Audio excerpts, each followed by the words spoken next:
Welcome students, I am Aisha Khan, your UGC Net English faculty at Super Coaching by Textbook.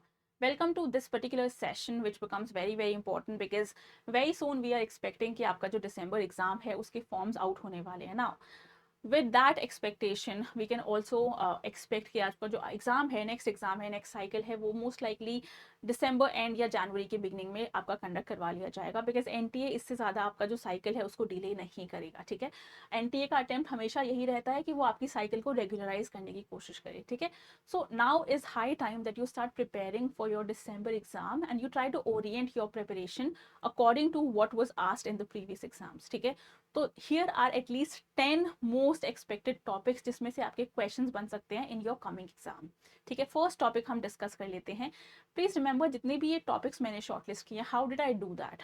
I went through the papers. जितने भी आपके 3 papers थे, 100 set of questions in each paper. तो technically you had 3 sets of papers. ठीक है, there were 100 questions in shift 1, then 100 questions of shift 2, then another 100 questions in the September exam as well. तो technically वो जो 300 questions हैं, I went through them, I analyzed them, and based on my analysis, I think कुछ topics हैं, कुछ pattern of questions हैं जो आप एक्सपेक्ट कर सकते हो in your coming exam as well. Basically trend ऐसा रहता है कि अगर किसी टॉपिक से आपको क्वेश्चंस पूछे गए हैं in your previous exam, so most likely same topic या फिर सिमिलर ऑथर्स, सिमिलर थियरी से आपके फ्यूचर में भी क्वेश्चंस आने ही वाले हैं. ठीक है, तो फर्स्ट टॉपिक जो आपका रहेगा is terms and concepts from literary theory. Now ये तो कॉमन नॉलेज है कि literary theory and theorist are very important. Questions आ जाते हैं which theorist belongs to which theory, और क्वेश्चन आ जाता है which book is authored by which theorist. ठीक है, या फिर थियरिस्ट की क्रोनोलॉजी आ जाती है, या फिर थियरिस्ट के जो वर्क्स हैं उनकी क्रोनोलॉजी आ जाती है. But this time around we also observe कि काफ़ी सारे क्वेश्चन थे from the terms and concept given by these theorist. ठीक है, and not only the questions were so simple, इतने क्वेश्चन सिंपल नहीं थे कि आपसे पूछ लिया जाए ये जो टर्म है, ये कॉन्सेप्ट है, ये किसने दिया है. ऐसे क्वेश्चन भी थे, डायरेक्ट क्वेश्चन भी थे, but they also asked you about what a term means. तो टेक्निकली आपको कंसेप्चुअल क्लैरिटी रिक्वायर्ड थी हर एक टर्म की, हर एक कॉन्सेप्ट की. देयर वर क्वेश्चन जिसमें आपको क्या दिया हुआ था, you were given 5 statements and you were asked which of these 5 statements best describes the given concept या फिर गिवन टर्म. तो वहाँ पर आपको क्या रिक्वायर्ड है, not only should you know कि ये कॉन्सेप्ट है या फिर ये टर्म है किस थियरी से एसोसिएटेड है, you must also have an understanding of that particular concept of term. Conceptual clarity required थी. आपके एक और क्वेश्चन में क्या था कि you had some terms on the left side and you had to match them with their definitions. Again, to be able to define something, you need to have an understanding of it. तो ये कुछ terms हैं जो आपसे पूछे गए थे in the August exam. There was question on diegesis. Hypertext पे आपका क्वेश्चन आया हुआ था. आइडियोलॉजिकल स्टेट अपैरेटस पे आपका क्वेश्चन था. कल्चर इंडस्ट्री पे क्वेश्चन था. होमोसोशियलिटी पे क्वेश्चन था. ठीक है, there was a question on colonial desire, there was a question on othering as well. तो काफ़ी सारे आप देखोगे, काफ़ी लॉन्ग लिस्ट है ऑफ द टर्म्स जिसमें से क्वेश्चन बने हैं. Therefore you can expect in the coming exam कि आपके पास जो क्वेश्चन आने वाले हैं वो टर्म्स एंड कॉन्सेप्ट्स आएंगे from literary theory. And in order to attempt those questions you can simply not only memorize these terms, you need to understand these terms. ये आपका first most expected topic रहेगा. Next is chronology of major works by major writers.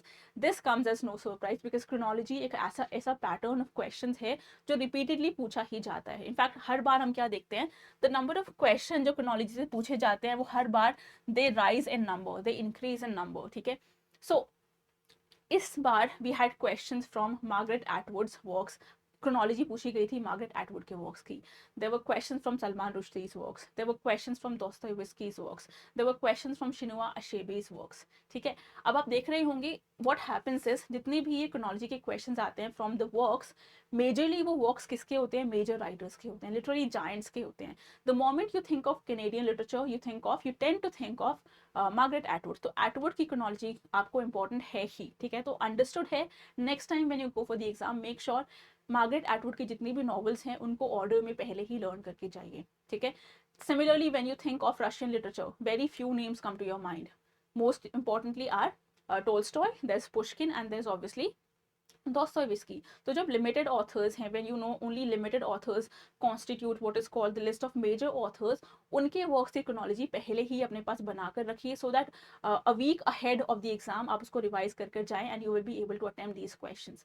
Salman Rushdie, major writer, तो उसकी chronology आपके पास expected थी ही, ठीक है। Similarly you had Chinua Achebe. The moment you think of African literature, Achebe comes to mind, इनकी chronology आनी ही आनी थी। In fact there was a question about place of William Shakespeare, Shakespeare की क्रोनोलॉजी आ गई है। This should not be something unexpected या सरप्राइजिंग नहीं होना चाहिए था, बिकॉज शेक्सपियर हैं, ठीक है। Shakespeare forms the core of English literature, तो इनके प्लेस की chronology is very expected. So make sure जितने भी मेजर राइटर्स हैं, my suggestion would be make a list of at least 30 to 35 major writers, ठीक है। कंबाइंड लिस्ट बनाओ, British literature, American, Indian, African, Canadian में से एक एक दो ऑथर्स पिक कर लीजिए and try to memorise the major works by these writers according to the years in which they were publish, और सिंपली क्रोनोलॉजिकल ऑर्डर में लर्न करने की कोशिश कर लीजिए, बिकॉज इस तरह के क्वेश्चन फ्यूचर में भी पूछ लिए जाएंगे। अनदर सेट ऑफ क्वेश्चन जो आप एक्सपेक्ट कर सकते हैं from the same chronology pattern is the writers, a list of writers will be given and you will be asked to arrange these writers according to the years in which they were born. पहला वाला जो आपका chronology था वो works को arrange करना था according to publication years, but also writers को भी birth years के according arrange करने का question आया है, ठीक है। We observed Raymond Williams, Beauvoir, Mikhail Bakhtin, Baudrillard, Walter Benjamin को दिया हुआ था एक क्वेश्चन में, you had to arrange them according to the years in which they were born. Black American writers की एक लिस्ट आई थी, इनको आपको अरेंज करना था according to their birth years. Early Indian writers की लिस्ट आई थी, इंडियन ड्रामेटिस्ट की लिस्ट थी, एंग्लो इंडियन राइटर्स जैसे आपकी तोरू दत्त हैं, हेनरी डरोजियो हैं, इनकी लिस्ट आ गई थी and you had to arrange these writers according to the years in which they were born. So यहाँ मेरा सजेशन ये रहेगा that when you complete your division, your आपकी जो पूरी प्रिपरेशन कंप्लीट हो जाती है, मेक श्योर जो आप रिविजन नोट्स बनाते हैं, क्विक नोट्स बनाते हैं, उसमें what you will do is age wise पूरा ब्रिटिश लिटरेचर के जो राइटर्स हैं उनको अरेंज कर लो। मैं अपनी पेड क्लास में आपको वो ऑलरेडी देती हूँ, ठीक है। When I cover each and every age, each and every literary period, I make sure कि सारे राइटर्स, पोएट्स एंड ड्रामेटिस्ट की सेपरेट लिस्ट हों हर एक एज के लिए, ठीक है। But what you can do is even if you are not enrolled in my paid batch, अपने सेपरेट आप एक लिस्ट बना सकते हो सेल्फ स्टडी कर, ठीक है। Do that for every literature. Indian literature के लिए कर लीजिए, अफ्रीकन के लिए कर लो, अमेरिकन के लिए कर लो, ब्रिटिश के लिए कर लो। That will be greatly helpful, not just for literatures, आपको थ्योरी के लिए भी यही करना पड़ेगा। In fact, my suggestion would be theory के लिए what you can do is you can make a combined list, ठीक है। theories के लिए separate theories के according मत करिए, rather combine the major theorists of all the theories, because here in this question you see Raymond Williams is from a different theory, right? Baudrillard is from a different theory altogether, है ना। Question में वो साथ में आ गए हैं, so make sure कि जो major theorists हैं उनको चाहे वो थियरीज अलग अलग से आते हैं, make sure to arrange them according to the years in which they were born. ये आपका सेकंड थर्ड एक्सपेक्टेड टॉपिक रहेगा। फोर्थ रहेगा आपका newer genres and forms of literature. This year we saw, वैसे तो ये पहले भी आ चुका है, क्वियर लिटरेचर पे काफी क्वेश्चंस थे, ग्राफिक नॉवेल्स पे क्वेश्चन थे, वर्डलेस ग्राफिक नॉवेल्स पे क्वेश्चन था, ठीक है।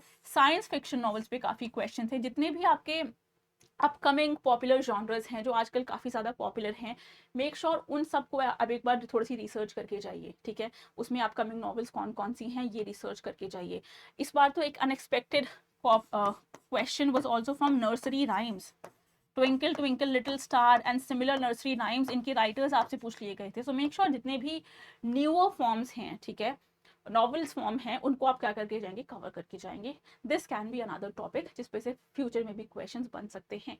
Then you have some basic questions. अच्छा, as much as we every year every cycle we see that there are always some unexpected questions, new questions आते हैं, new topics आते हैं, never heard of writers आ जाते हैं। but please remember जो net का exam है उसमें majority of the questions will be asked from the core of English literature. Now what do I mean when I say core of English literature? What do I mean? See, British literature में कुछ writers हैं जो हमेशा पूछे ही जाते हैं। Indian literature में कुछ आपके नेम्स हैं जो रिपीटेडली पूछे जाते हैं। When it comes to literary theory, बहुत ही फाइनाइट टॉपिक है, डुएबल टॉपिक है, बार बार क्वेश्चन पूछे जाते हैं from the same theorists and from the same theories, ठीक है। तो what I am trying to say is, I am trying to say कि कुछ क्वेश्चंस हैं जो आपको डायरेक्टली पूछे जाएंगे no matter what the level of the paper is, ठीक है। कुछ क्वेश्चंस होंगे जो आपके डायरेक्ट होंगे, that will be asked from the core of English literature, so make sure जो आपका कोर है उसको स्ट्रॉन्ग करके जाना है, ठीक है। जैसे मैं आपको एग्जाम्पल के लिए बता देती हूँ, there was a question that simply asked who is the author of the book The New Criticism, कौन है author, JC Ransom है, John Crow Ransom. There was a question that said Absalom is what, it's a novel by Faulkner. There was a question which said France and Ode is a poem by who, by S.T. Coleridge. There was a question which said I know why the caged birds sings is actually a work by who, Maya Angelou. तो इतने direct questions भी आपके पास आ जाएंगे, so make sure in direct और simple questions को counter करने के लिए, इनको अटेम्प्ट करने के लिए जो आप अपना कोर है उसको स्ट्रॉन्ग कर जाएंगे, because this is going nowhere. ये जो आपकी इन्फॉर्मेशन है, ये जो आपकी नॉलेज है, this will always be asked repeatedly in the same exam, ठीक है. Next topic would be literary prices. Now this is something जो मैंने आपको रिपीटेडली करवाया था in your free classes, not even in the paid classes. आपकी free classes YouTube में plus master class में हमने repeatedly award winning authors, novelist, novels cover की थी, ठीक है. क्वेश्चंस क्या आए थे? यू हैड अ क्वेश्चन जिसमें आपको नोबेल प्राइज, पोइट लॉरियरशिप एंड आपका जो बुक ऑफ प्राइज है कौन से ईयर में स्टार्ट हुआ है, आपको ईयर्स मैच करने थे. अनदर क्वेश्चन वाज आपको राइटर्स दिए गए थे and you had to match these writers according to the years in which they were awarded the Nobel prize. तो टेक्निकली जितने भी आपके अवार्ड विनिंग ऑथर्स हैं, ठीक है, वो बहुत इंपॉर्टेंट हो जाते हैं. इसके लिए तो मैं what I do is जितनी भी मेरी फ्री क्लासेस होती हैं वहाँ पर I cover all these topics, because ये आपके absolute most absolute important topics हैं. इसके अलावा there was another topic which is literary terms and devices. This year around I observed कि लिटरेरी टर्म्स पे क्वेश्चंस बहुत ही ज़्यादा आए थे, ठीक है. There were questions from terms like epithet. There was a question from term like eponymous. Eponymous character क्या होता है, ठीक है. एपिगोन, पोमेंटिव टर्म क्या होता है, फैंटम वर्ड क्या होता है, फैटिक लैंग्वेज क्या होती है, इनस्केप, इंस्ट्रेस किसके टर्म्स हैं, पैलिंड्रोम क्या होता है. So a lot of questions were asked from your literary terms as well. Therefore ये जो दो टॉपिक्स हैं एब्सोल्युटली इंपॉर्टेंट है, इनसे फ्यूचर में भी क्वेश्चंस आ जाते हैं. ये दोनों ही टॉपिक्स आप सिर्फ और सिर्फ मेरी फ्री क्लासेस से भी कर सकते हो, बिकॉज ये दोनों ही टॉपिक्स मेरी फ्री क्लासेस में कवर हो जाते हैं, ठीक है. लिटरेरी टर्म्स के लिए I have an entire series running, ठीक है. We have an entire series जिसमें हम लिटरेरी टर्म्स ये डिवाइसेस कवर कर रहे हैं. तो आप वो सीरीज की अगर क्लासेस अटेंड कर लेंगे तो आपके लिटरेरी टर्म्स सॉर्टेड हैं. ये वाली जो आपकी क्लासेस हैं, this is something I am going to take up very soon. जितने भी आपकी प्राइज विनिंग ऑथर्स हैं, नॉवलिस्ट हैं, पोइट्स हैं, नोबेल प्राइज विनर्स हैं, साहित्य अकादमी अवार्ड विनर्स हैं, all of them will be covered in my free classes on YouTube. इन free classes का मैं आपको स्केड्यूल बता देती हूँ. सो 12 नून आपकी यूट्यूब पर फ्री क्लास होती है on Tuesday, Thursday and Saturday, ठीक है. आपकी जो मास्टर क्लास है which takes place on the app of text book, ये भी आपकी फ्री क्लास है. This takes place at 2 PM every single day, ठीक है, Tuesday to Saturday. And you have a 6 PM class जो टेक प्लेस करती है on the English channel of text book. ये आपकी वेंसडे एंड फ्राइडे को होती है. Here I am running the series on literary terms which will be definitely beneficial अगर आपको क्या करना है, इस तरह के क्वेश्चंस को काउंटर करना है फॉर योर दिसंबर एग्जाम, ठीक है. ये मेरी फ्री क्लासेस का स्केड्यूल रहेगा. Now in addition to that अगर आपको फिर भी लगता है कि फ्री क्लासेस के साथ आपको पेड क्लास में एनरोल करना है, so what I will suggest you is जो यूट्यूब चैनल है यूजीसी नेट का, once you go to that YouTube channel, see this is the YouTube channel of UGC NET text book, ठीक है. Go to this channel, go to playlists, जितने भी आपकी classes so फार हुई हैं live classes on YouTube वो आपको मिल जाएंगी अंडर दिस पर्टिकुलर कैटेगरी, ठीक है. Just scroll down and when you scroll down you will be able to find this is live. Okay, live में भी आपको मिल जाएगा, जस्ट गो टू लाइव, ठीक है. This morning we had a class at 12, आज आपकी क्लास हुई थी एट 12. इसी क्लास को देख लो. You can have a look at, okay just give me a minute.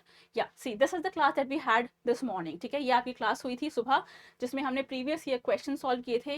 Go to this class, इसके डिस्क्रिप्शन बॉक्स में आप जाएंगे, so you will get a link here, a very useful link. The link is click here to get the offer. Once you click on the link बच्चे, you will be redirected to the offers that you have on the paid batches. तो अगर आपको paid batch में enrol करना है, बहुत ही structured तरीके से प्रिपरेशन करनी है, ऑब्वियसली फ्री क्लासेस तो हैं ही आपके लिए जो मैं रोज़ लेती हूँ, आइदर वो यूट्यूब पर होगा या फिर वो इंग्लिश चैनल पर होगा यूट्यूब के, ठीक है, या फिर वो आपकी मास्टर क्लासेस होंगी. बट इंग्लिश चैनल रोज़ आपकी फ्री क्लासेस तो होती ही हैं. But in addition to the free classes आपकी थोड़ी अनस्ट्रक्चर्ड होती हैं, ठीक है. लेकिन अगर आपको स्ट्रक्चर्ड तरीके से, स्ट्रीमलाइन तरीके से प्रिपरेशन करनी है, you also have the option of the paid classes. मैं आपको बता देती हूँ पेड क्लासेस के ऑप्शन क्या क्या हैं. सी, दिसंबर के लिए अगर आपको कोर्स में एनरोल करना है तो you have two options, there is a course with books and there is a course without books, ठीक है। अब आप अपनी कन्वीनियंस के अकॉर्डिंग, अपनी रिक्वायरमेंट के अकॉर्डिंग कोई सा भी कोर्स ऑप्ट कर सकते हैं। Similarly I would suggest that if you are preparing for your next cycle, make sure कि आप एटलीस्ट जून तक का आपका जो सब्सक्रिप्शन है वो लें, ठीक है। जो आपका जून का एग्जाम है, जून 2024-5 का एग्जाम है, उसके लिए भी आपके पास दो ऑप्शन हैं, there is a course with books, there is a course without books, ठीक है। दोनों ही कोर्स में आपकी जो वैलिडिटी है वो कब तक की है, जून 2025 के एग्जाम तक की है। उसके अलावा भी लॉन्गर वैलिडिटीज वाले आपके पास ऑप्शंस हैं, ठीक है।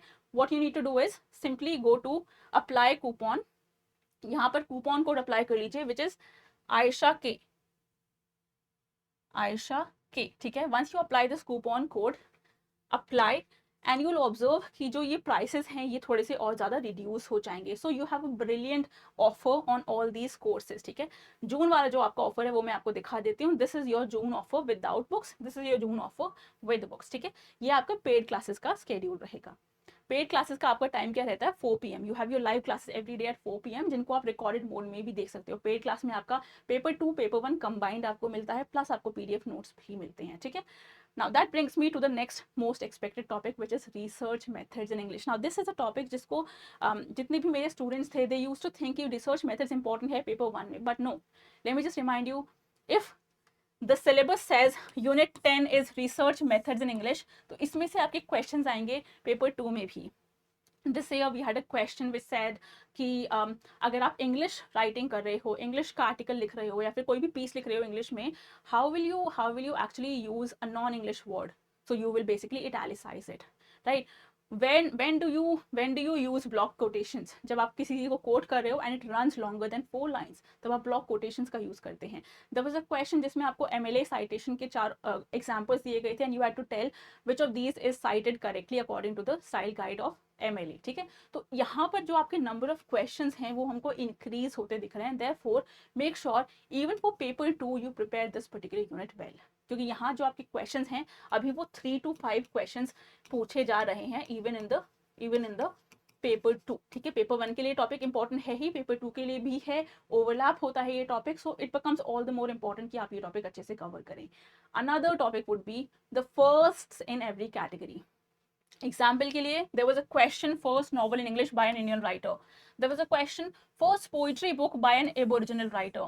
There was a question first female autobiography किसकी है, फर्स्ट फिक्शन मैगजीन कौन सी थी। सो माई सजेशन वुड बी, जब भी आप कोई लिटरेचर को कवर करते हो या किसी कैटेगरी को कवर करते हो या किसी जॉनर को कवर कर रहे हो, तो मेक श्योर अगर हॉरर कवर कर रहे हो, फर्स्ट हॉरर नॉवल कौन सी थी, फर्स्ट गॉथिक नॉवल कौन सी थी, राइट, फर्स्ट साईफाई नॉवल कौन सी थी, फर्स्ट साईफाई राइटर कौन से थे। मेक श्योर ये चीजें आप पहले ही कवर करो। Make a list of first, ठीक है, make a list of all the first.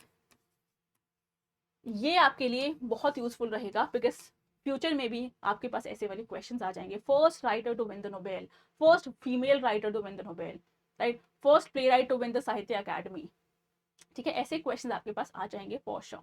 That brings me to the final topic for today, which is current affairs of the literary world. This is something that is quite understood. If a writer has recently been awarded any literary prize, if a writer was recently in news, if a writer has come up with a book that is published recently, right, इस पर questions आपके बनेंगे ही बनेंगे, ठीक है। I remember in my YouTube classes I did discuss कि there's a writer named नीलम सारन गौर, नीलम सारन गौर, नीलम सरन गौर की हमने डिस्कस की थी। There is a work by her called requiem in Raga Janki, requiem in Raga जनकी। अब इसी वर्क के लिए, इस नॉवल के लिए, this author was awarded the Sahitya Akademi award very recently and I told you people इस पे से क्वेश्चन बन सकता है and they did ask you a question from this particular writer. इसी वर्क से ये क्वेश्चन आया था, यही क्वेश्चन था कि किसके लिए अवार्ड मिला है। Another example would be Salman Rushdie's memoir. Salman Rushdie's memoir, which is called Knife.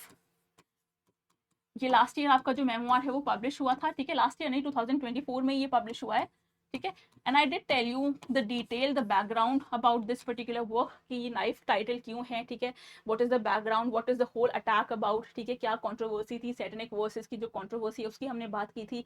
I gave the entire context because I did know कि इस पे भी आपका मोस्ट लाइकली क्वेश्चन बन सकता है, इस पे भी क्वेश्चन बना था. So the point I am trying to make is that before you go to exam at least a week before just try to google the recent publications of any writer. ठीक है, ट्राई टू लुक अप कौन कौन से writers को कौन सी fields में awards मिले हैं. You know, recent writer who has won the Nobel Prize, for example. I do expect this year that they could ask you a question on Han Kang, because this year Han Kang, who's a Korean writer, has been awarded the Nobel Prize for literature.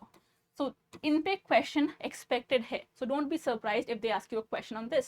Similarly अगर कोई writer है जिसको साहित्य अकादमी मिलता है या book prize मिलता है, these are things that you must cover. These are all the literary affairs, literary terms, current affairs of the literary world or the world of literature. Make sure जितने भी recent happenings हैं वो आप cover करके जाएंगे for your exam. ठीक है, that will be all from my side.